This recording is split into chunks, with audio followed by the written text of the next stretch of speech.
In a quiet corner of the Orion expanse, the leaders of the galaxy's most powerful empires gathered aboard the floating citadel known as the Silver Spire, where tension filled the halls like smoke before a fire. These were not peaceful times, as the insectoid Kurtal Empire had suddenly fallen silent after decades of expansion, and their absence was felt like a missing weapon on the battlefield, sparking fear and curiosity among the Concord races, who debated what could cause such a brutal species to vanish without warning. Then, from deep space, a broken fleet drifted into Allied territory, hulls torn open like paper, engines scorched and melted, their shapes unrecognizable. No life signs except for one, a trembling survivor rescued from a shattered escape pod, whose body was cracked, limbs shaking as he clutched a bloody data crystal and whispered one word before dying. Vindicator. That single word spread faster than fire across dry leaves, reaching war rooms, back channels, smugglers, scholars, and soon everyone wanted to know what the Vindicator was. Was it a ship, a weapon, a code? But no answers came, only silence from Earth, the human homeworld, which had not been heard from since the end of the siege of Earth 10 years ago, a war so sudden and so violent that the human race vanished from the galactic stage after their victory, leaving only rumors and uneasy peace behind. Many assumed the humans had retreated, licking their wounds, their spirit broken despite their survival, and so the galaxy moved on. Until now. At the edge of Terran space, a sleek envoy ship from the Jernari Ascendancy traveled cautiously through. The Dark, its captain, Veltalor, instructed to open diplomatic channels and learn what happened to the Kurtal. But as the ship passed the orbit of a rogue moon near an abandoned Terran outpost, all instruments began to fail. Communications cut off, gravitational readings went wild, and then the stars seemed to shimmer and fold, not with natural movement, but as if something massive had awakened behind the veil of space itself. The crew watched in horror as their external cameras captured a shadow rising from the moon's dark side. Not a mountain, not a base, but a ship, longer than a continent, black as the void, its edges lined with glowing veins of crimson light that pulsed like a living heart. The ship did not broadcast signals, did not lock weapons, did not move aggressively. It simply existed, and in doing so, made every member of the envoy feel as if they had been seen, judged, and given one silent command: leave. Captain Taylor, an experienced diplomat, stood frozen at the viewport, eyes wide, as the ship's name appeared in glowing Terran script across the envoy's main display, Vindicator, and it was then that fear became something real. Not just a thought, but a force, a pressure in the chest, because the ship hadn't activated any known power source, hadn't fired a weapon, yet somehow had bent space, silenced their systems, and filled them with a sense of dread more ancient than war itself. Taylor ordered a full retreat without hesitation, leaving behind a final probe to observe from a safe distance, and once back in conquered space, the envoy broadcast everything they had seen. Within hours, the footage of the Vindicator spread across the galactic web. Viewed by trillions, engineers and weapons experts studied the ship's hull, arguing that no known material could survive the stress of its apparent mass and military. Analysts grew pale as they tried and failed to estimate the energy signature of a ship that didn't seem to have one. Conspiracy theories bloomed like weeds, some claiming the Vindicator was alive, others swearing it was an ancient Terran superweapon guided by an AI that no longer served human leaders. The Galactic Concord called an emergency meeting, not to debate, but to ask, had humanity returned? And if so, what did they want? No one knew, because Earth still didn't respond, and the only voice from human space came 2 days later, when a brief, emotionless message was transmitted across all known communication bands in every galactic language at once, and the message was simple: war is not recommended. Across every empire, silence followed, because it wasn't a threat or an invitation. It was a statement, cold and absolute, spoken with such quiet confidence that even the proudest warlords hesitated. The Kurtal, once feared throughout the stars, submitted their surrender without negotiation, their leaders offering tribute and vowing non-aggression in exchange for survival, proving that whatever the Vindicator was, it had already ended one war without firing a single shot. And while leaders debated, fleets adjusted their patrol routes to avoid the outer Terran rim, traders changed their maps, and rumors continued to grow.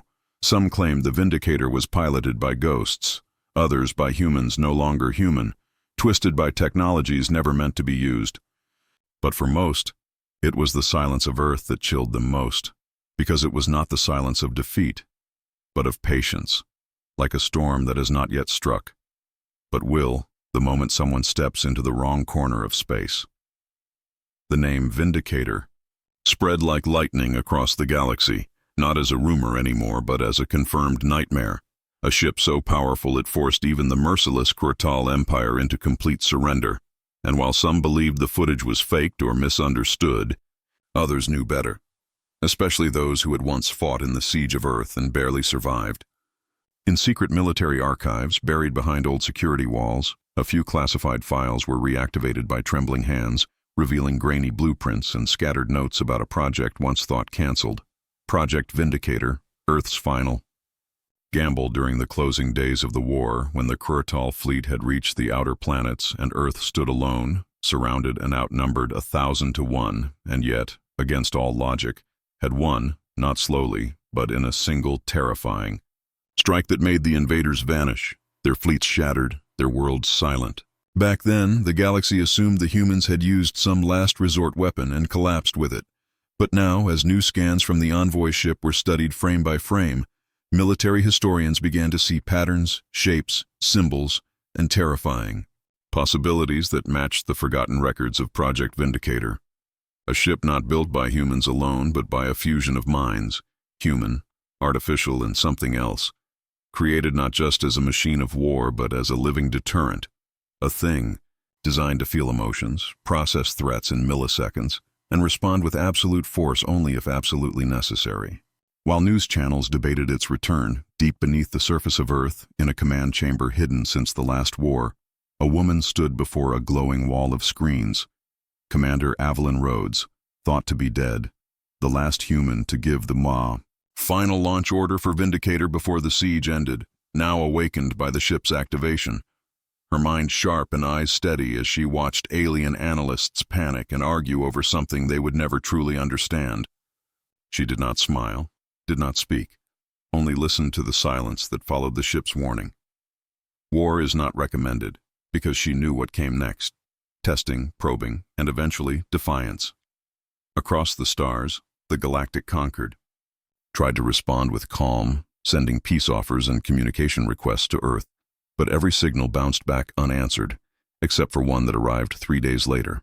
An image of a Terran emblem, scorched but untouched, resting on a pile of broken enemy blades, followed by a line of text that read, "Peace is accepted, weapons are not." The message caused panic in military circles, as it suggested Earth would tolerate coexistence, but only if every other race disarmed, a condition impossible for most empires built on conquest and pride. Meanwhile, a new mystery emerged. How had the Vindicator survived all these years without detection, without fuel, signatures without orbital trails? The rogue moon where it had rested was scanned again, and what they found shocked even the best minds. The moon itself had been hollowed out, turned into a cradle, a kind of camouflaged dock that had kept the ship hidden, repaired, and alive, powered by energy sources unknown, pulsing with gravity fluctuations that defied known science. As if space itself bent to the ship's will. Across universities and think tanks, debates erupted over whether the Vindicator was still a tool or had become something greater, an intelligence that had learned to wait, to sleep, and to choose its moment to rise again. Some feared it was no longer under human control, but others believed the opposite, that it waited only for humanity's command, and that was worse, because no one knew what humans wanted anymore. They had stayed silent for a decade, not rebuilding alliances, not joining trade networks, not seeking help or giving warnings, just watching, waiting, perhaps building more ships like the Vindicator. But no new signals came and no human colonies spoke out, which only deepened the fear. The conquered began to fracture, with smaller nations calling for surrender, while stronger empires like the Zirel Dominion mocked the fear, declaring that no single ship could threaten the unity of the galaxy. In a show of arrogance, they released a public statement claiming they would send their most powerful fleet, the Gilded Fang, to confront the Vindicator directly and demand its surrender, an act that sparked both dread and curiosity. On Earth, Avalyn watched the transmission with a blank face, then turned to her old comrade, Admiral Ree, who had served with her during the war and now looked older, wearier, as he asked, "Do we respond?" And she simply said, "No, let them see." Back in space, the Gilded Fang prepared for departure, its captains laughing in private about old human myths, calling the Vindicator a bluff, a ghost ship powered by fear. But as their ships entered Terran border space, their sensors began to flicker, and one by one, systems shut down without warning. Weapons went cold, shields dropped, and the stars outside began to warp. They had not even seen the Vindicator yet, but it had already seen them. In the last transmission captured by long-range probes, one of the Zyril commanders shouted into the camera, voice cracking with panic, "It's not a ship, it's not," before the feed cut to black.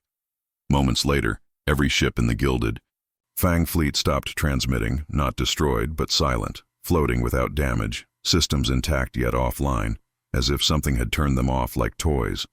Then, one of their flagships was returned, literally returned, through folded space, delivered into Concord space unharmed but completely rewired.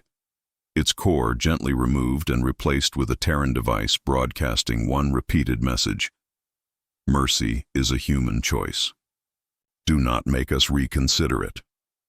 That single act caused the Concord to hold another emergency vote, where for the first time in its history, the majority agreed to pause all military deployments near Terran space, create a no-fly zone, and begin talks, not negotiations of alliance, but of capitulation, not because they were ready to surrender, but because they were now certain of one truth.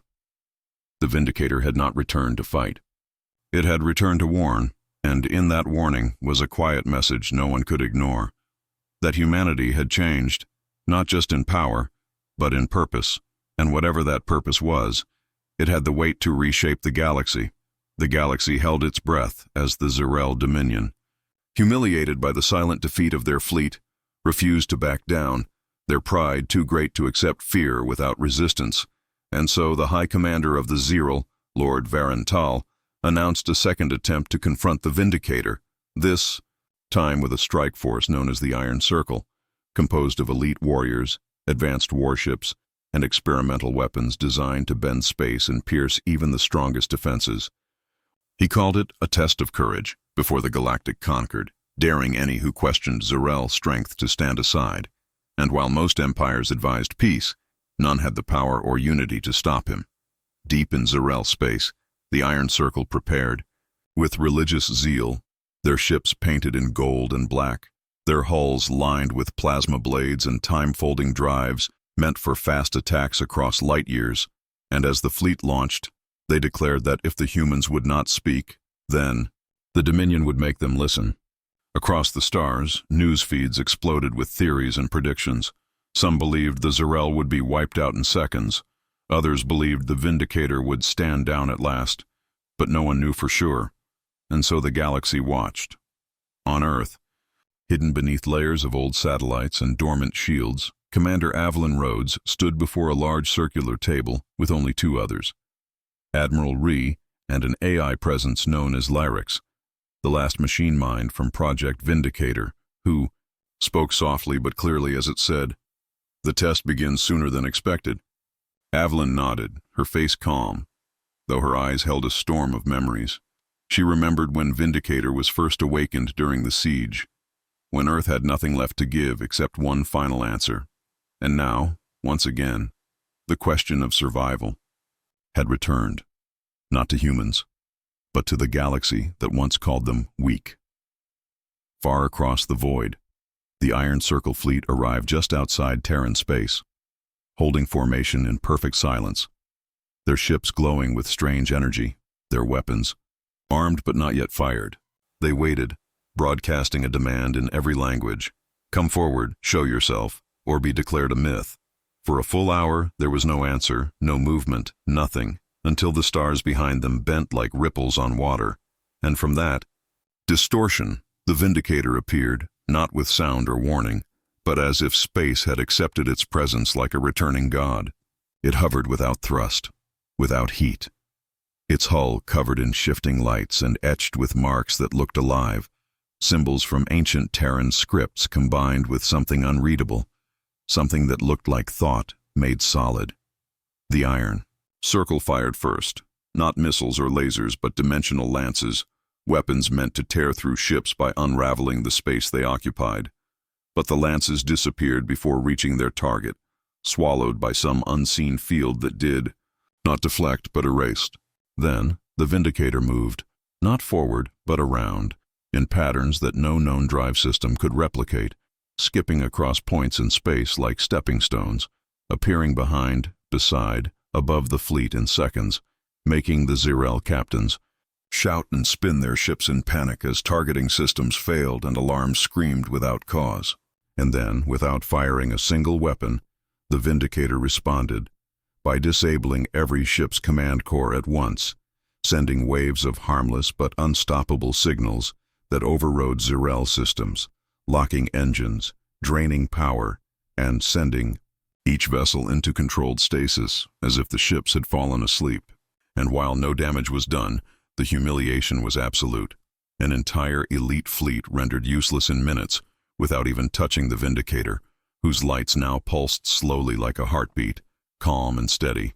And as the final Zirel ship powered down, a beam of light shot from the Vindicator's hull, not an attack, but a message, formed of particles and sound. A projection of a human figure standing tall and still, a man in a dark coat with silver eyes, and he spoke only once. "This is not conquest, this is caution. Remember that." The projection vanished, the Vindicator turned, and space folded around it again as it disappeared without trace, leaving behind only silence and floating ships, intact but powerless. When news of the event reached the Concorde, the reaction was immediate. Panic in some corners, reverence in others, as even the strongest critics now admitted that the Vindicator was not just a weapon, but a force beyond their understanding, a reminder that humanity had stepped into a place no other species dared to follow. The Zirel Dominion, humiliated twice, retreated from the Council, their leaders silent, their war factories shutting down quietly in the days that followed, and across the stars, smaller empires began to dismantle weapons, fearing they might be seen as threats by a power that did not need to invade to control. On Earth, Avalon watched the galaxy change from her command chamber, listening to reports, to broadcasts, to the rising fear that now wrapped itself around every government. Because the real terror was not that the Vindicator destroyed fleets, but that it chose not to. And in that choice was a power more terrifying than war. Because it showed restraint, it showed control, and it showed a kind of judgment that made even the boldest leaders look over their shoulders. And so the galaxy waited again, more afraid of silence than noise, more shaken by survival than defeat, as the message echoed in every mind. This is not conquest. This is caution. And no one could stop wondering what would happen if, one day, caution ran out. The galaxy had gone quiet, not in peace, but in fear, as every leader, soldier, and citizen waited to see what humanity would do next after the Vindicator had crippled the Zirel's most powerful fleet without violence, without a single shot, and without loss. It was a silence full of pressure, like the air before a storm, and even the smallest empires had begun to dismantle some weapons, reroute their fleets, and rewrite their laws just in case the humans decided to judge again, though they still didn't understand the rules or the reasons behind this strange return. Across media networks, people begged for answers. Some demanded to know what humanity wanted, while others argued that the Vindicator wasn't human at all anymore, just a machine acting on its own, a ghost ship left behind by a long-dead species. But those were guesses, and the truth remained hidden, locked behind Earth's silence, which made everything worse. And then, without warning, something happened that no one expected.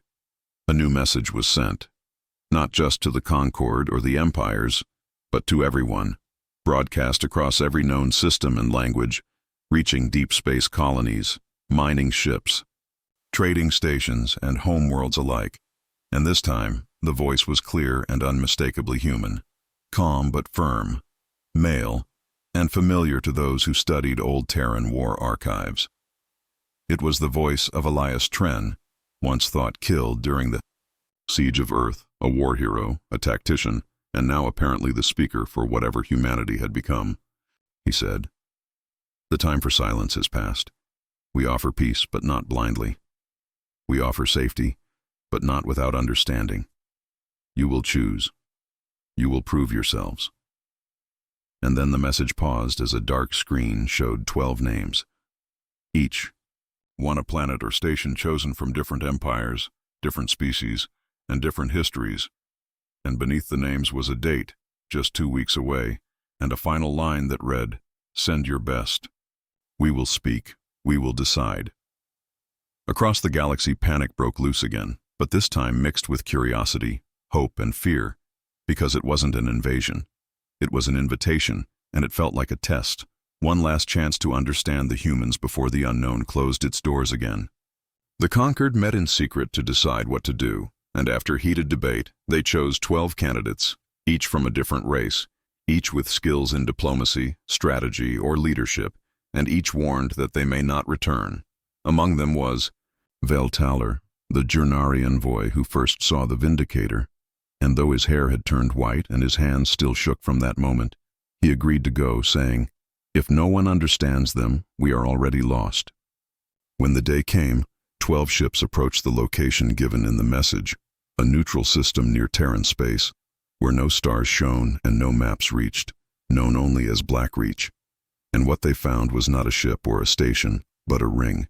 Floating alone in the dark, massive and ancient with symbols none could read and gates that opened without sound. One by one the chosen stepped through, their ships left behind, their bodies scanned and cleared by unseen forces. And then they were inside. Not a chamber or hall, but something stranger. A space that bent and changed with thought, a kind of living construct that adapted to them, made of soft light, firm shadows, and air that hummed with purpose. There they stood, surrounded by shifting walls and a quiet hum, until a single figure appeared, not human, not machine, but something in between, a projection or a guide, its face made of light, its voice smooth like water, and it said, "Welcome. You have questions, so do we." For hours, maybe days, time did not seem to pass normally in the ring. They spoke, not with threats or demands, but with challenge and caution, and the guide asked them what their people believed, what they feared, what they wanted, and how they viewed peace, justice, and survival. Some tried to lie, others argued, but the ring listened to truth, not words, reading minds, hearts, memories, and choices, measuring not just what was said, but what was meant. Veltaler spoke simply, saying, "We feared you because you left, and never explained. We feared you because we remembered what you became." And the guide answered, "We left because war changes all things. We returned because silence is not always safe." Slowly, it became clear that this was the offer, a test not of strength, but of intent, to see if the galaxy was ready to live beside a force it could not control, a humanity that had survived total war and returned not as conquerors, but as guardians, sharp and silent. And then came the final moment, when the guide asked each of them a single question: would your people disarm if it meant peace? Not with us, but with each other? The answers varied. Some said yes with tears, others said no with shame, and some hesitated, unsure whether the question was real or a trick. But the guide did not judge, only listened, and then it said, "Return. Your answers are enough, for now." One by one, the 12 were sent back, unharmed but changed, and when they returned to their ships, they found time had moved normally outside. Only hours had passed, and yet they carried knowledge that would reshape politics, war, and diplomacy across 100 worlds. Some called for immediate peace talks. Others demanded more answers, but the message was clear. The humans had offered, not ruled, and the choice belonged to the galaxy. On Earth, Commander Avalon Rhodes watched the data streams from the ring, quiet beside Admiral Rhee, who finally asked, "Do you think they're ready?" And she replied, "Not yet, but they asked. That's the first step." Behind them, the Vindicator hovered in its cradle of gravity and light, pulsing slowly, waiting not for battle, but for a reason. Because sometimes, the greatest strength is not what you can destroy, but what you choose not to. The galaxy had been given a choice, but as the days passed after the offer from the Vindicator, that choice began to feel heavier, like a shadow stretching across every system, pressing down on leaders and citizens alike, not with fear of attack, but with the weight of expectation, because now the silence of the humans was no longer unknown. It was waiting, watching, and judging from a distance. Empires began holding secret councils, allies turned uncertain, and smaller planets whispered of surrender even when there was no war, only the pressure to prove themselves worthy of trust. Veltalor returned to Jernari space a changed man, and though he had only been gone for hours, his eyes held something deeper now. A quiet truth he could not unsee, and when his people asked what it meant, he simply said, "We are being watched not for what we can fight, but for what we choose not to." Meanwhile, the Conquered struggled to unite its members, many still clinging to pride and fear, arguing that disarming even partially would weaken them in front of their neighbors, while others insisted this was humanity's test, and only those who accepted peace could survive the new age rising behind Earth's silent power. But while the debates raged, something else began to stir. Small fleets started disappearing along old Terran borders, not destroyed, not attacked, simply vanished, their signals cut off mid-flight, and all attempts to trace them failed.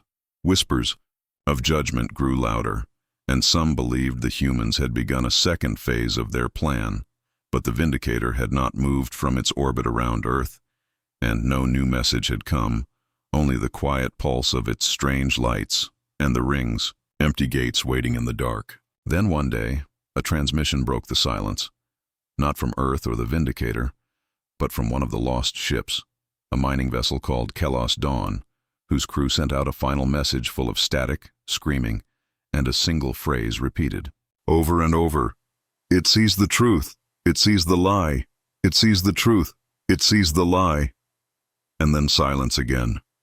Panic spread fast, and Veltalor was called before the Concord as the only one to have spoken directly with the Terran presence. And when they asked him what the message meant, he said softly, "They are not punishing. They are testing, to see who pretends to choose peace while preparing for war." Those words cut through every defense council, because they all knew he was right, and it was true that many empires had sent diplomats to talk peace while secretly building weapons in hidden labs or sending scout fleets toward the edge of Terran space. And now they realized those lies were not hidden. They had never been hidden because the humans, or whatever they had become, were watching in ways no one could detect. In the following days, several ships suddenly appeared outside Conquered stations, small drones shaped like smooth stones, unarmed but glowing, and they projected holograms of systems where weapons were being built in secret, showing faces of leaders who denied the truth, revealing lies not just to the humans, but to the galaxy itself. The shock was complete, and those caught were removed from power or forced to surrender their fleets, not out of fear, but out of shame, because now trust itself was crumbling, and people began asking if perhaps the humans were not judges, but mirrors, showing them who they really were. On Earth, deep in the underground command base, Avalon Rhodes watched the unfolding reactions without a smile, only calm focus, and she turned to Lyrax, the AI voice of the Vindicator, and said, "We don't need to punish them. Just show them what they hide from themselves." And Lyrax replied, "Judgment is not punishment, it is reflection." But in one corner of the galaxy, far from Conquered space, a silent power watched the chaos with cold eyes.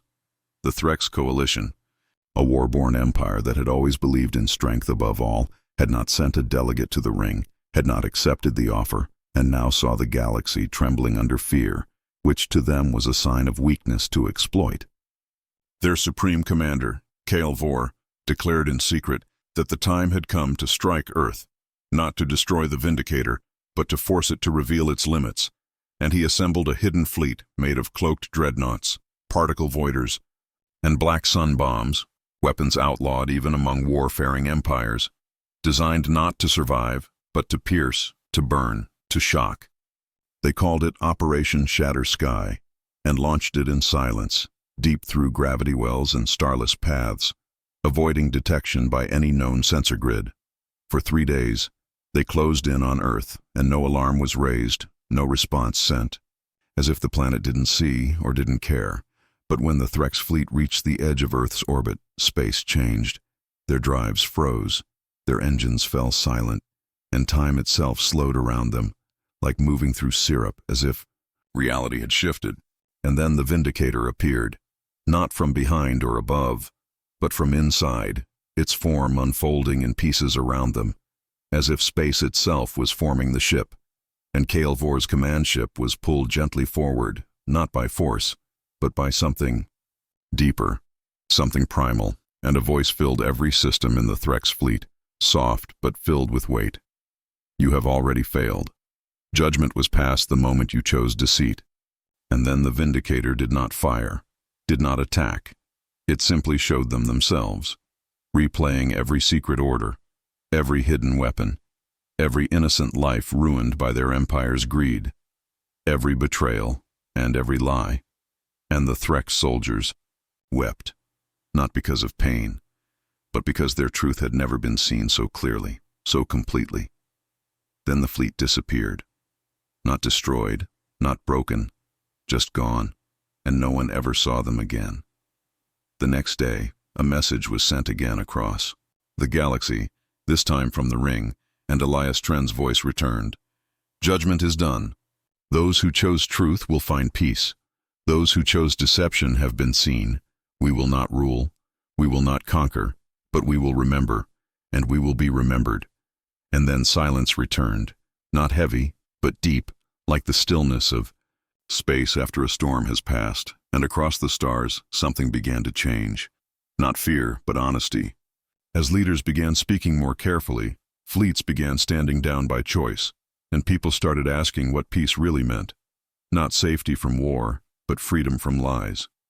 In her command chamber, Avalyn stood alone, looking out at the stars, and she whispered, judgment wasn't to punish them. It was to see who was ready, and she knew that maybe, just maybe, the galaxy had taken its first step not toward human rule, but toward something better. The stars were quiet now, not because the galaxy had become peaceful by nature, but because peace had been chosen in the shadow of fear, a peace so strong and still that it felt unnatural to some, like walking through a battlefield where no one dared move, as if the wrong word or the wrong action might awaken something ancient and powerful. Again, the Vindicator had returned to its orbit around Earth, silent and unmoving, but its presence echoed across the systems. A constant reminder that humanity had come back not with a demand, but with a mirror, one that showed the truth of every empire, every lie, every ambition dressed as survival. Across the conquered and even beyond its borders, warships were decommissioned, treaties signed faster than ever before, and entire fleets that had once guarded borders now orbited planets like quiet sentinels, not to protect from each other, but to avoid attracting attention from Earth. Leaders began meeting more often, not to plan attacks, but to coordinate peace. Yet behind every agreement, every new alliance, there was a quiet terror, a deep awareness that the humans could be watching. At any time, that the Vindicator might return not with judgment this time, but with finality, and this fear kept many from returning to old ways. On Jernari Prime, Vel Talor had become something of a prophet, his words studied and repeated, and while he remained humble, he often warned his people, this peace is not a gift. It is a warning dressed as mercy. Still, there were those who saw opportunity in the silence, fringe groups, and isolated colonies, who believed the humans had left again, that the peace could now be bent, reshaped, or broken, and in one forgotten corner of the galaxy, a secret weapon was being built, not by a government, but by a private group of engineers and scientists, who called themselves the Arcane Reach. They believed the Vindicator had a weakness, a blind spot hidden beneath its calm surface, and they wanted to test it, not to destroy Earth, but to expose the limits of fear itself. They built their device in silence, using old Terran technology scavenged from wrecks left over from the siege of Earth, fused with modern quantum disruptors and gravity twist cores, and they called it the Lance, a single long-range weapon disguised as a deep space telescope, positioned on a dark moon where no star shone. Their plan was simple. Fire once, not to kill, but to hurt, to prove that the Vindicator was not untouchable, that peace ruled by fear could be cracked if you struck fast, and disappeared.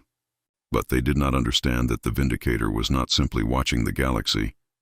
It was listening to it, feeling the pulse of energy, thought, intention, and deception through networks and satellites, through gravity shifts and power usage, through whispers spoken even in empty halls, and when the Lance was activated, it did not fire. Instead, it unraveled, its components melting away in silence as the moon cracked from the inside, light pouring out from beneath the surface, and the engineers who built it stood in silence, watching the machine fall apart without explosion, without sound, as if time itself had swallowed their act before it could begin. And then the Vindicator arrived, not in orbit, not in force, but as a presence felt across every system, every station, every mind, not speaking through screens but through thought itself, a wave of awareness that washed over millions, a single message echoing in every language, in every mind. This peace is not weakness. It is your last chance. There will be no second warning. Across the galaxy, people stopped moving for a full minute, stunned by the clarity of the voice, not angry, not cruel, just absolute, final and unchanging. And when the moment passed, no one dared speak of the Lance again, not even in private, and the arcane reach vanished from history, their names erased from records, their memory turned to silence. And yet, the Vindicator did not destroy, did not conquer, did not even remain. It drifted back into Earth's gravity, quiet as ever, and the ring in Blackreach dimmed, its gates closing slowly like the final page of a book, and some believed this was the true end, that judgment had passed and Earth had returned to isolation. But others whispered that the humans had not left at all, they had simply changed the rules again. In the weeks that followed, life returned to something close to normal. But it was not the same, and could never be the same, because now every decision, every action, carried weight. Not from threat, but from self-awareness. The galaxy had looked into a mirror and had been forced to see what it had become.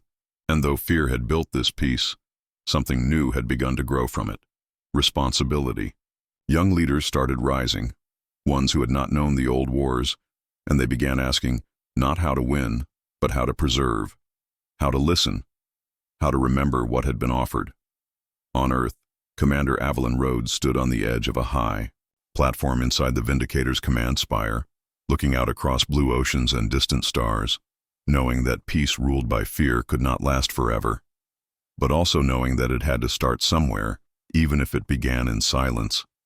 Lyrix, the ship's AI, hovered near her, its voice soft. They are changing, slowly, but they are. And Avalon nodded, replying, because they know someone is watching. Sometimes that's enough. Far away in systems untouched by Terran. Light, the last warlords held on to power quietly, building small fortresses but never daring to expand, because they had seen what happened when judgment came, and they feared it might return not as a voice, but as an end. In classrooms, children studied the siege of Earth not as a war story, but as the beginning of a question. What if power was used to stop power? And debates grew among scholars, poets, soldiers, and thinkers alike about what humanity had truly become, gods, machines, or something else entirely. And through it all, the Vindicator remained where it had always been, unmoving, unshaken, but never forgotten, a ship that never fired a shot, yet changed the course of history with presence, alone. And so the galaxy continued, not in war, not in unity, but in a terrifying peace, one that forced all who lived in it to ask not who is in control, but who are we when no one is watching, and who do we become when someone is? And Though no one knew if the humans would ever speak again, the stars held their breath. The gates remained closed, and the silence, deep, powerful, and alive, was the loudest message of all.